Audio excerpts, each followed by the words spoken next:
Telangana assembly సమావేశాల నిర్వహణ విషయంలో కాంగ్రెస్ సర్కార్ వ్యూహాత్మకంగా వ్యవహరిస్తుంది. ఒకే రోజు కాళేశ్వరం కమిషన్ రిపోర్టు, బీసీ రిజర్వేషన్ల బిల్లుపై చర్చ పెడుతుంది.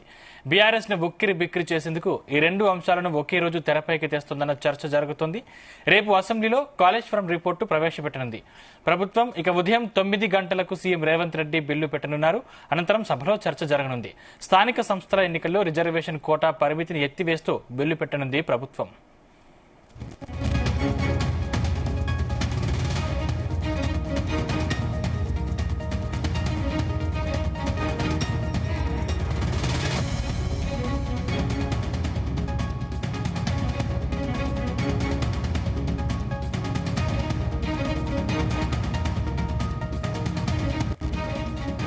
తెలంగాణ అసెంబ్లీ సమావేశాల నిర్వహణ విషయంలో కాంగ్రెస్ సర్కార్ వ్యూహాత్మకంగా వ్యవహరిస్తోంది. ఒకే రోజు కాళేశ్వరం కమిషన్ రిపోర్ట్, బీసీ రిజర్వేషన్ల బిల్లుపై చర్చ పెడుతుంది. బీఆర్ఎస్ ను ఉక్కిరి బిక్కిరి చేసేందుకు ఈ రెండు అంశాలను ఒకే రోజు తెరపైకి తెస్తోందన్న చర్చ జరుగుతుంది. రేపు అసెంబ్లీలో కాళేశ్వరం రిపోర్టు ప్రవేశపెట్టనుంది ప్రభుత్వం. ఉదయం 9 గంటలకు సీఎం రేవంత్ రెడ్డి బిల్లు పెట్టనున్నారు. అనంతరం సభలో చర్చ జరగనుంది. స్థానిక సంస్థల ఎన్నికల్లో రిజర్వేషన్ కోటా పరిమితిని ఎత్తివేస్తూ బిల్లు పెట్టనుంది ప్రభుత్వం. రైట్, ఇదే అంశానికి సంబంధించిన మరింత పూర్తి సమాచారం మా chief news coordinator Radhakrishna live ద్వారా అందిస్తారు. Radhakrishna. Good evening Sandeep. Telangana assembly సమావేశాలు ప్రారంభమై ఈ రోజు నుంచి ప్రారంభమై ప్రారంభమైన రోజు నుంచే రెండు అధికార పక్షం, ప్రధాన ప్రతిపక్షం మధ్య కూడా మాటల వేడి, అంటే మాటల యుద్ధం తారాస్థాయికి వెళ్తుంది. ఒకవైపు ప్రధాన ప్రతిపక్షంగా ఉన్నటువంటి బీఆర్ఎస్ ను రాజకీయంగా అన్ని రకాలుగా కంట్రోల్ చేయడానికి కాంగ్రెస్ ప్రభుత్వం తమ వద్ద ఉన్న వ్యూహాలన్నీ అమలు చేస్తున్నట్టుగా తెలుస్తోంది. సో ఇప్పుడు అసెంబ్లీ సమావేశాల ద్వారా రెండు కీలక అంశాలను కాంగ్రెస్ ప్రభుత్వం ఏదైతే రేవంత్ సర్కార్ రెండు కీలక అంశాలను టార్గెట్ చేసుకుని బీఆర్ఎస్ ను పూర్తిగా రాజకీయంగా ఇరుకున పెట్టే విధంగా కొన్ని వ్యూహాత్మక అడుగులు వేస్తుందని చెప్పవచ్చు. సో అందులో భాగంగానే ఉన్నట్టుండి ఇప్పుడు అసెంబ్లీ సమావేశాలు తెరపైకి తీసుకురావడం, అనుకునే తడుగా అసెంబ్లీ సమావేశాలు నిర్వహించడం. సో దాంట్లో భాగంగా ఈ రోజు అసెంబ్లీ సమావేశాలు కూడా ప్రారంభమయ్యాయి. సో ఒకవైతే రేపు చాలా కీలకమైన ఘట్టం అసెంబ్లీ సమావేశాల్లో జరగబోతుందని చెప్పవచ్చు. ఎందుకంటే కాళేశ్వరం ప్రాజెక్టు సంబంధించి జస్టిస్ పినాకి ఘోష్ ప్రభుత్వం రేవంత్ సర్కార్ ఏర్పాటు చేసినటువంటి జ్యుడిషియల్ కమిషన్ తుది నివేదిక సిద్ధం చేసింది, ప్రభుత్వానికి అందజేసింది. సో దీనిపైన రేపు కాళేశ్వరం ప్రాజెక్టు కమిషన్ ఇచ్చినట్టు తుది నివేదిక పైన రేపు అసెంబ్లీ సమావేశాల్లో చర్చ జరుగుతోంది. సో ఈ చర్చ జరుగుతున్న నేపథ్యంలో కాళేశ్వరం ప్రాజెక్టు సంబంధించి సుమారు 650 పేజీ జస్టిస్ పినాకిని ఘోష్ నివేదిక సిద్ధం చేసి ప్రభుత్వానికి ఇచ్చారు. సో ఈ యొక్క 650 పేజీలకు పైగా ఉన్నటువంటి నివేదికను శాసనసభ్యులందరికీ కూడా అందజేస్తారు. సో అన్ని పార్టీల సభ్యులకి ఈ యొక్క నివేదిక ఉంటుంది. ఆ తర్వాత ఫస్ట్ కమిషన్ నివేదికను సీఎం రేవంత్ రెడ్డి సభలో ప్రవేశపెడతారు. దాని ద్వారా ఆ ప్రతులను అందరికీ గౌరవ సభ్యులకు అందరికీ అందజేస్తారు. ఆ తర్వాత దీనిపై చర్చ మొదలు కాబోతుంది. సో ఈ చర్చలో ఏ అంశాలను పరిగణలోకి తీసుకుంటారో నిజంగానే రేపు ఒక్కరోజే దాదాపుగా మనకు అందుతున్న సమాచారం ప్రకారం అసెంబ్లీ సమావేశాలు 2 రోజులుగా నిర్వహించడానికే ప్రభుత్వం కొంత సిద్ధంగా ఉన్నట్టు తెలుస్తోంది. సో ఆల్రెడీ ఈ రోజు ముగిసిపోయింది, రేపు మొత్తం కూడా చర్చ జరగబోతుంది. సో రేపు మొత్తంగా కూడా కాళేశ్వరం సంబంధించి చర్చ జరగబోతోంది. ఈ కాళేశ్వరం సంబంధించిన నివేదికల ఏ అంశాలను పరిగణన తీసుకుని చర్చ జరగబోతోంది. సో మొత్తంగా ఆ నివేదికలో పొందుపరిచిన అంశాలేంది, జస్టిస్ పినాకిని ఘోష్ ఈ కాళేశ్వరం ప్రాజెక్టు నిర్వహణకు సంబంధించి లోపాలు ఎక్కడున్నాయి, నిజంగానే అవకతవకలు జరిగాయా, సో దీని కర్త కర్మ క్రియ ఎవరు, నిజంగానే 93 అంటే అధికారికంగానే 93,000 కోట్ల ఖర్చు పెట్టి కాళేశ్వరం ప్రాజెక్టు నిర్మిస్తే తెలంగాణ ప్రజలకు గానీ సాగునీటికి గానీ జరిగిన లబ్ధి ఎంత, ఒకవేళ నిజంగానే ఇప్పటి వరకు ఎత్తిపోతల పథకం కాబట్టి ఎత్తిపోతల ద్వారా చేసిన తర్వాత లిఫ్ట్ ఇరిగేషన్ ద్వారా చేయడం ద్వారా నీటిని ఎత్తి పోతల ద్వారా తరలించడం ద్వారా ఎంత విద్యుత్ బిల్లులు వచ్చాయి, సో లాభ నష్టాలు ఏంది, మేడిగడ్డ డ్యామేజ్ వెనుక కారణం ఏంది, మేడిగడ్డ డ్యామేజ్ వెనుక కుట్రకోణం ఉందా, లేకుంటే ఇది నిర్వహణ లోపమా, లేకుంటే నిర్మాణ లోపమా, ఇవన్నీ అంశాలపైన రేపు కాళేశ్వరం సంబంధించి నివేదిక పైన అసెంబ్లీలో చర్చ జరగబోతోంది. సో కాళేశ్వరం అనగానే మొదటగా మనకు ఇటు కాంగ్రెస్ కావచ్చు బీఆర్ఎస్ మధ్య తీవ్ర గత కొద్ది నెలలుగా ఎప్పుడైతే కాంగ్రెస్ ప్రభుత్వం అధికారంలోకి వచ్చిందో అప్పటి నుంచి కూడా ఈ కాళేశ్వరం ప్రాజెక్ట్ అనేది రాజకీయంగా చాలా హాట్ గా దీని కాళేశ్వరం చుట్టే రాజకీయాలు జరుగుతున్నాయని చెప్పవచ్చు. గత ఎన్నికల ముందు అసెంబ్లీ ఎన్నికల ముందు మేడిగడ్డ డ్యామేజ్ సంబంధించి బరాజ్ దెబ్బతిన్నదో అప్పటి నుంచి కూడా రాజకీయాలు మొత్తం పూర్తిగా మారిపోయాయి. ఒక రకంగా చెప్పాలంటే ఈ రోజు కాంగ్రెస్ అధికారంలో రావడానికి ఒక ప్రధాన కారణంగా కూడా ఈ యొక్క కాళేశ్వరం సంబంధించి మేడిగడ్డ బ్యారేజ్ డ్యామేజ్ కూడా ఒకంత కాంగ్రెస్ కు కలిసి రాగా బీఆర్ఎస్ కు మాత్రం పొలిటికల్ గా బాగా డ్యామేజ్ చేస్తుందని చెప్పవచ్చు. సో ఈ రకంగా చూసుకుంటే ప్రస్తుతానికి ఆ మేడిగడ్డ డ్యామేజ్ కి సంబంధించిన ఏదైతే జరిగిందో అప్పటి నుంచి కూడా కాంగ్రెస్ ప్రభుత్వం కేవలం ఇది కాళేశ్వరం ప్రాజెక్టు సంబంధించిన పేరుతోని లక్షల కోట్ల ప్రజాధనం వృధా చేశారు. సో ప్రాజెక్టు రీడిజైన్ చేశారు. సో ఇష్టానుసారంగా అంటే కేవలం కాంట్రాక్టర్ల కోసము తమ సొంతగా డబ్బులు ఆదాయాన్ని సమకూర్చుకోవడానికే ఈ రకం కాళేశ్వరం ప్రాజెక్టు చేపట్టారని చెప్పేసి మొదటి నుంచి కూడా కాంగ్రెస్ గతంలో ప్రతిపక్షంగా ఉన్నప్పటి నుంచి ఆరోపిస్తూ వచ్చింది. సో అధికారంలోకి వచ్చే ఖచ్చితంగా విచారణ చేపిస్తామని చెప్పేసి కూడా చెప్పింది. సో ఈ నేపథ్యంలో అధికారంలోకి రావడం, జ్యుడిషియల్ కమిషన్ విధించడం, తర్వాత నివేదిక ఇవ్వడం, సో అవన్నీ చకచక జరిగిపోయి రేపు అసెంబ్లీలో అసలైన ఘట్టం ఉంది. సో చర్చ జరగబోతోంది. ఈ కాళేశ్వరం ఇచ్చే తుది నివేదిక పైన చర్చ అనంతరం అసలు అసెంబ్లీ ఏం తీర్మానం చేయబోతుంది, మొత్తం శాసనసభ యొక్క ఎలాంటి చర్యలు తీసుకోబోతుందా, లేకుంటే మరొకసారి ఈ యొక్క విచారణ అంటే దర్యాప్తు సంస్థల ద్వారా ఈ కాళేశ్వరం ప్రాజెక్టులో జరిగినటువంటి అవకతవకలపైన దర్యాప్తుకు సిద్ధపడుతుందా అనేది మాత్రం రేపు తెలియాల్సి ఉంది. సో ఒక రకంగా చెప్పాలంటే కాళేశ్వరం ప్రాజెక్టు రేపు చర్చ జరిగిన తర్వాత తెలంగాణ రాజకీయాలు అనేకమైనటువంటి రాజకీయ సమీకరణలు మారబోతాయి. అదేవిధంగా రాజకీయ ప్రకంపనలు రేగే అవకాశం ఉందని కూడా తెలుస్తా ఉంది. సో నిజంగానే రేపు నివేదిక పైన ఆ తుది నివేదిక పైన చర్చ జరిగిన తర్వాత సభలో దర్యాప్తు సంస్థల ద్వారా విచారణ జరిపించాలనుకుంటే ఆ విచారణ ఎలా కొనసాగుతోంది, దర్యాప్తు ఎలా కొనసాగుతుంది అనేది చాలా ఆసక్తికరంగా మారింది. సో ఎందుకంటే మొత్తంగా ఈ కాళేశ్వరం ప్రాజెక్టు సంబంధించి ఇద్దరు వ్యక్తుల చుట్టూ ఎదుగుతోంది. ముఖ్యంగా ఒకటి బీఆర్ఎస్ అధినేత మాజీ ముఖ్యమంత్రి కేసీఆర్ కాగా మరొకరు మాజీ మంత్రి బీఆర్ఎస్ లో ట్రబుల్ షూటర్ గా పేరున్నటువంటి హరీష్ రావు. సో ఈ ఇద్దరి చుట్టే కాళేశ్వరం ప్రాజెక్టు కూడా తిరుగుతా ఉంది. సో ఒక రకంగా చెప్పాలంటే కాంగ్రెస్ కు కేసీఆర్, హరీష్ రావు ఇద్దరే టార్గెట్.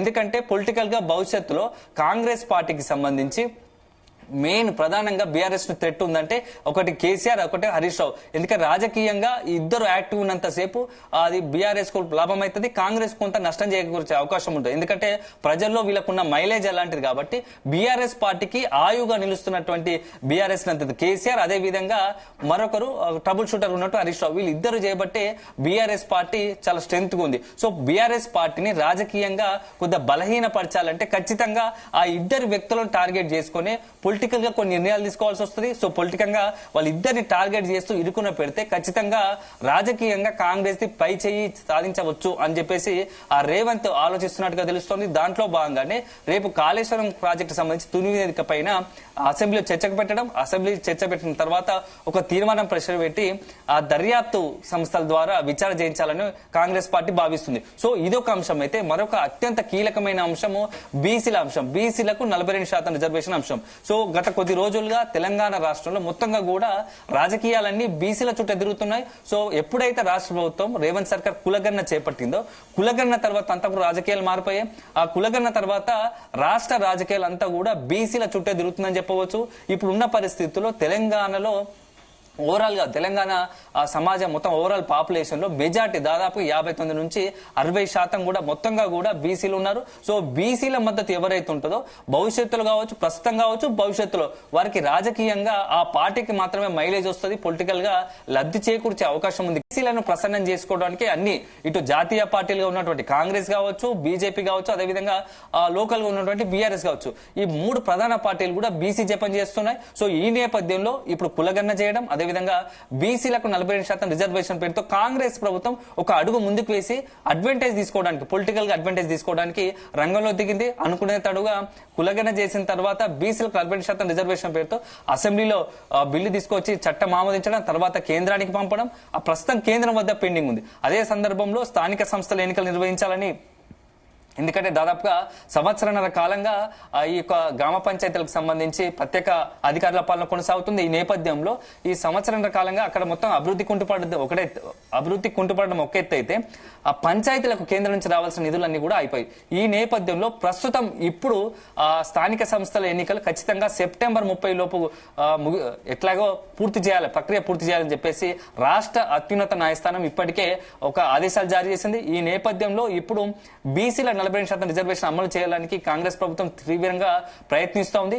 ఈ నేపథ్యంలో ఇప్పుడు గవర్నర్ వద్ద ఆర్డినెన్స్ పెండింగ్ ఉండడం, కేంద్రం నుంచి గతంలో పంపించినటువంటి బిల్లు పెండింగ్ లో ఉండడం వల్ల ఆల్టర్నేట్ గా కాసేపటి క్రితమే కేబినెట్ లో ఒక నిర్ణయం తీసుకుంది. సో ప్రత్యేకించి రేపు పంచాయతీ శాఖకు సంబంధించినటువంటి పంచాయతీ సవరణ బిల్లును మరొకసారి అసెంబ్లీలో ప్రవేశపెట్టి బీసీల రిజర్వేషన్ సంబంధించి ఆ బిల్లు పైన మరోసారి సభ ఆమోదం పొందాలని చూస్తుంది. సో ఈ నేపథ్యంలో జరిగితే ఆమోదం పొందిన తర్వాత వెంటనే ఎన్నికల ప్రక్రియ షురూ చేయడం, రిజర్వేషన్లు ప్రకటించడం, ఆ తర్వాత ఎన్నికల సంఘం రాష్ట్ర ఎన్నికల సంఘానికి రిజర్వేషన్ సంబంధించి సమాచారాన్ని పంపడం, ఆ తర్వాత ఎన్నికల షెడ్యూల్ విడుదలయ్యే అవకాశం కనబడుతుంది. సో ఇటు బీసీలు ఇటు కాళేశ్వరం ఈ రెండు ప్రధాన నిర్ణయాలను టార్గెట్ చేసుకుని బీఆర్ఎస్ ను రాజకీయంగా దెబ్బతీయాలని చెప్పేసి సీఎం రేవంత్ రెడ్డి ఆలోచనగా ఉన్నట్టుంది. దాంతోనే రేపు ప్రధానంగా రెండు ఇష్యూలను అసెంబ్లీలో రాష్ట్ర శాసనసభలో ఒకవైపు కాళేశ్వరం నివేదికపై చర్చ, మరోవైపు బీసీలకు సంబంధించినటువంటి 42% రిజర్వేషన్ ఇవ్వాలనుకున్న క్రమంలో యొక్క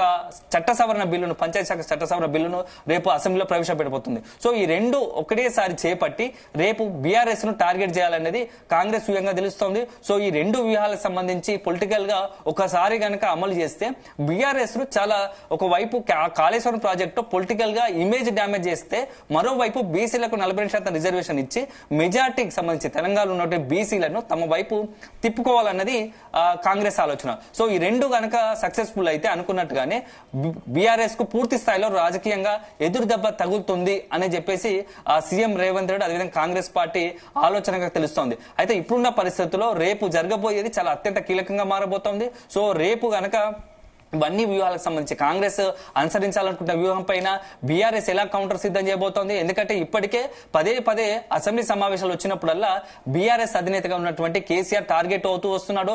ఎందుకంటే గతంలో ముఖ్యమంత్రిగా పనిచేసినటువంటి కేసీఆర్ ఇప్పుడు ప్రధాన ప్రతిపక్ష నేతగా ఉన్నాడు.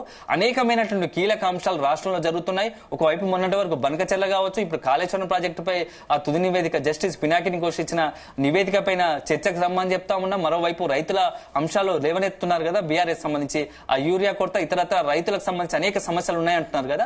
వాటన్నిటిని కూడా అసెంబ్లీ వేదికగా చర్చిద్దాం, మీరు ఖచ్చితంగా ఉండాల్సిందే అని చెప్పి గత కొద్ది రోజులుగా కూడా అసెంబ్లీకి కేసీఆర్ రావాల్సిందే అని చెప్పేసి కూడా కాంగ్రెస్ పార్టీ నుంచి అధికార పార్టీ నుంచి కూడా కొంత ఒత్తిడి వస్తోంది, ఓ డిమాండ్ వస్తుంది. సో ఈ నేపథ్యంలో రేపు కేసీఆర్ సంబంధించి కూడా మరొకసారి కేసీఆర్ సభకు వస్తాడా రారా, సభకు రావాల్సిందిగా అని చెప్పేసి డిమాండ్ చేస్తూ ఉన్న పరిస్థితి. అంటే కేసీఆర్ కూడా ఇటు పర్సనల్ గా అసెంబ్లీ సమావేశాల నేపథ్యంలో అసెంబ్లీకి రావాల్సిందిగా కూడా ఒక రకమైన టార్గెట్ చేస్తున్నారు. ఈ యొక్క అంశం అయితే ఉంటే మొత్తంగా పొలిటికల్ గా రేపు చాలా కీలకంగా జరగబోతోంది. ఈ అన్ని అంశాలు పక్కన పెడితే మరోవైపు కాళేశ్వరం పైన ఈ రోజు సాగునీటి పారుదల శాఖ మంత్రిగా ఉన్నటువంటి ఉత్తమ్ కుమార్ రెడ్డి కాంగ్రెస్ పార్టీ మంత్రులకు కావచ్చు, కాంగ్రెస్ పార్టీ శాసనసభ్యులందరికీ కూడా పవర్ పాయింట్ ప్రజెంటేషన్ ద్వారా కాళేశ్వరం ప్రాజెక్టు సంబంధించి నష్టం ఎలా జరిగింది, అసలు ప్రాజెక్టు డిజైన్ కరెక్టేనా లేదా డిజైన్ లో లోపాలు ఉన్నాయా, నిర్వహణ లోపాలు ఉన్నాయా, ఇన్ని ప్రాజెక్ట్ మొత్తంగా కూడా ఎంత అమౌంట్ వ్యయం ఖర్చు చేయాల్సి వచ్చింది, సో దీనికి కార్పొరేషన్ ఏర్పాటు చేసి ఇంత డబ్బు వెచ్చించారు కదా, దీనికి తిరిగి మనం చెల్లిస్తున్న అప్పులు ఎంత, సో అప్పులకు మనం కడుతున్న ఇంట్రెస్ట్ ఎంత, వాటి ద్వారా తెలంగాణ ప్రజలపై పడుతున్న భారం ఎంత, ఇవంతా కూడా ఈ రోజు వివరించే అవకాశం కనబడతా ఉంది. సో మొత్తానికైతే రేపు సండే ఒకవైపు ఆదివారం బిగ్ డేగా కనబడతా ఉంది. తెలంగాణ రాష్ట్ర శాసనసభలో రేపు పొలిటికల్ గా ఒక బిగ్ డే కాబోతా ఉంది. సో చాలా సంచలన నిర్ణయాలకు రాష్ట్ర అసెంబ్లీ వేదిక కాబోతోంది. ఒకవైపు అధికార ప్రతిపక్షాల మధ్య పెద్ద ఎత్తున మాటల యుద్ధం కొనసాగుతూనే చాలా కీలక నిర్ణయాలను తీసుకునే అవకాశం కనబడుతోంది. సో మొత్తంగా రేపు మాత్రం ఇలాంటి చర్చ జరగబోతోంది. సో మన నిజంగానే కాంగ్రెస్ ఏదైతే టార్గెట్ చేస్తా ఉందో బీఆర్ఎస్ ను, నిజంగానే కాంగ్రెస్ అనుకుంటున్నట్టుగానే బీఆర్ఎస్ మొత్తంగా కూడా టార్గెట్ అవుతుందా, పొలిటికల్ గా దెబ్బతింటుందా అనేది మాత్రం వేచి చూడాలి. ఎందుకంటే ఇలాంటి ఎన్నో క్రైసిస్ గతంలో కూడా బీఆర్ఎస్ ఎన్నో క్రైసిస్ ఎదుర్కొంది.